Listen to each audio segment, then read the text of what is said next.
দুটি সংখ্যার গুণফল 845 এবং তাদের গসাগু 13 হলে ছোট সংখ্যাটি কত?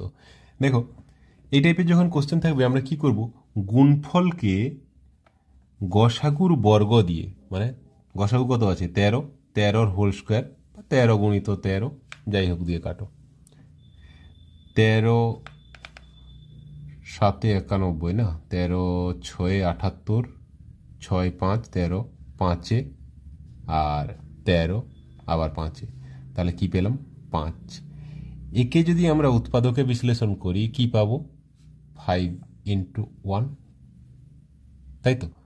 তাহলে এবারে গসাগু দিয়ে আমরা যদি গুণ করি, 13 5 65 একটা সংখ্যা হবে এবং 13 1 13 আর একটা সংখ্যা হবে।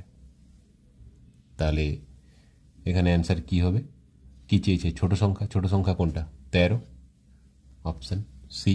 যদি বড় চাইতো বড় 65 হয়ে যেত।